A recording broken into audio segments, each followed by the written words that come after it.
notícia mais importante desses últimos dias foi a vitória de Javier Milei, candidato da extrema-direita, na eleição da Argentina. Uma vitória com mais de 10 pontos de diferença no segundo turno em relação ao candidato peronista Sérgio Massa.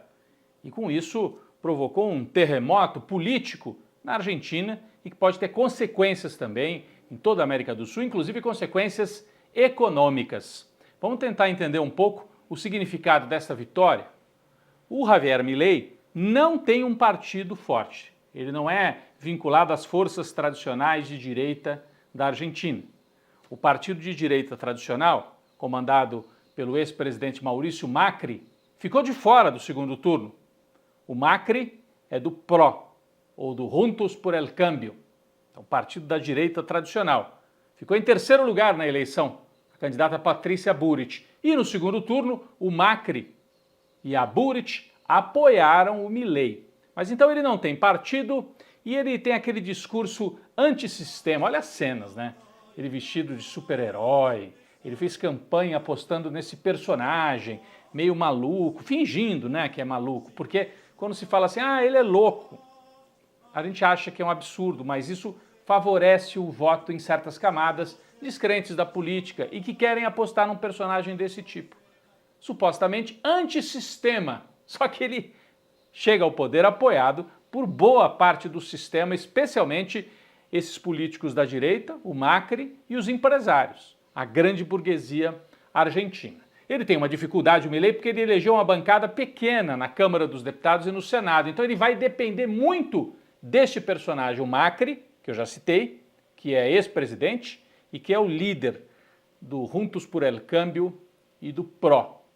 Na verdade, ele é líder do PRO, que é o partido de direita, e tem essa coligação que chama Juntos por el Cambio. Os votos do Juntos por el Cambio, do Macri, serão fundamentais para o Milei aprovar as propostas dele na Câmara, lá na Argentina. Que propostas são essas? Bom, como a gente viu ao longo da campanha, ele fez um discurso ultraliberal no sentido da economia. Privatizar tudo, mas de maneira radical. Ele é uma espécie de Paulo Guedes, multiplicado algumas vezes. As pessoas comparam o Milei com o Bolsonaro, mas tem uma diferença aí, porque o Bolsonaro vem da corporação militar. Os militares no Brasil não eram a favor de privatizar tudo.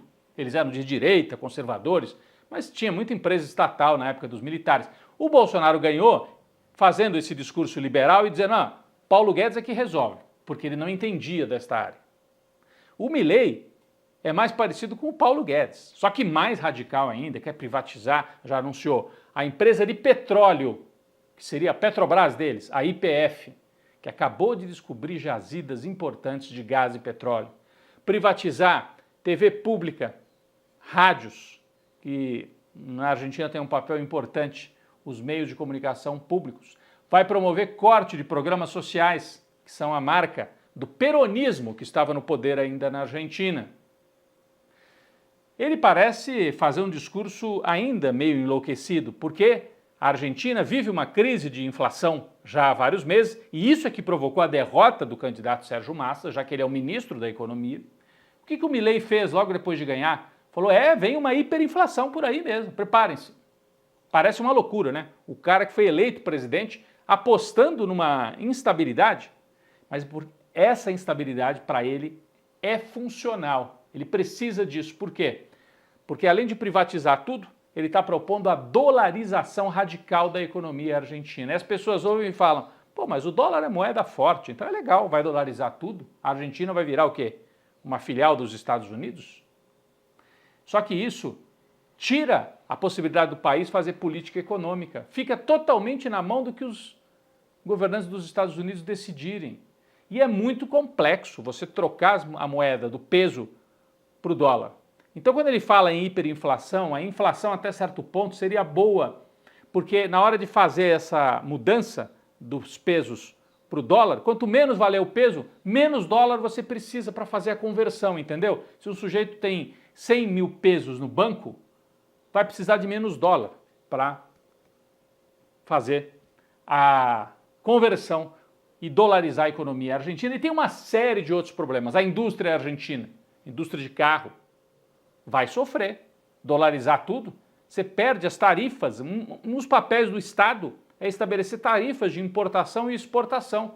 Eu sei que para quem consome parece assim, é sempre bom, né, ter pouca tarifa, mas daí você mata a indústria do seu país, mata os empregos. Tudo isso torna o Milei um candidato e agora um presidente que vai tomar posse no dia 10, bastante perigoso e instável. Ele pode gerar caos social e há risco de enfrentamentos na Argentina, porque ele vai ter que destruir os sindicatos, os trabalhadores e quem se opuser a essa política amalucada que o Milei está propondo para a Argentina. Ele também faz um ataque ao Brasil, durante a campanha já havia feito, ao Lula, ao Brasil, diz que não vai se reunir com o Brasil, que não quer saber da China. Ele falou isso nos primeiros dias depois de eleito. Aí logo depois parece que se arrependeu um pouco e já fez uma nota dizendo que a China é bem-vinda.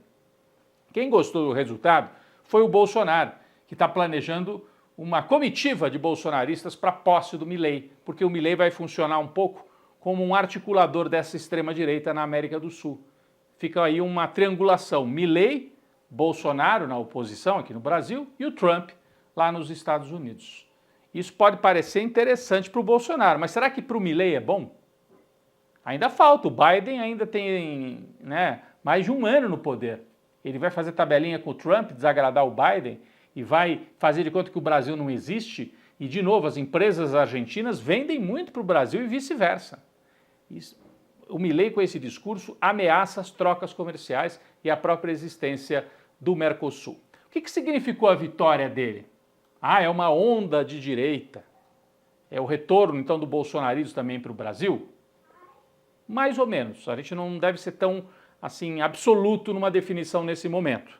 No meu ponto de vista, é menos uma onda, assim, irrefreável da extrema-direita que está voltando e mais uma percepção de que as pessoas se frustram e ficam impacientes muito rápido. Então você veja, o ano passado na Colômbia tinha um governo de direita que estava indo mal, o povo votou na esquerda, no Petro.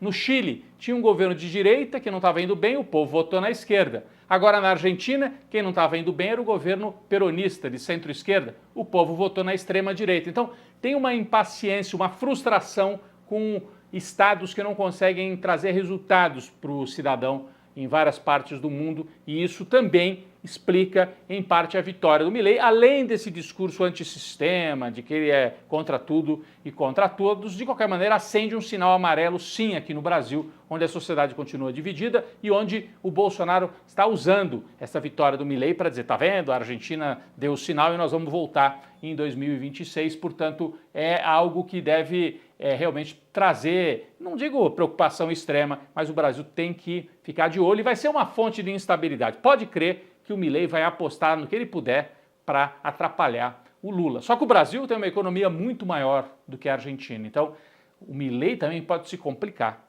se fizer essa agitação e tiver resultados ruins na economia internamente lá na Argentina. O sinal amarelo, eu falei para o Lula, isso aparece também numa pesquisa divulgada esta semana, pesquisa da Atlas, que mostrou a aprovação do Lula ainda um pouco acima da desaprovação. A gente tem aqui na tela, ó, a curva da aprovação praticamente não se mexe, mas a desaprovação sobe lentamente e tem quase um empate. Então o país continua dividido e as pessoas começam a ficar assim, pô, vai dar resultado, a economia vai melhorar ou não vai? Para o Lula, né?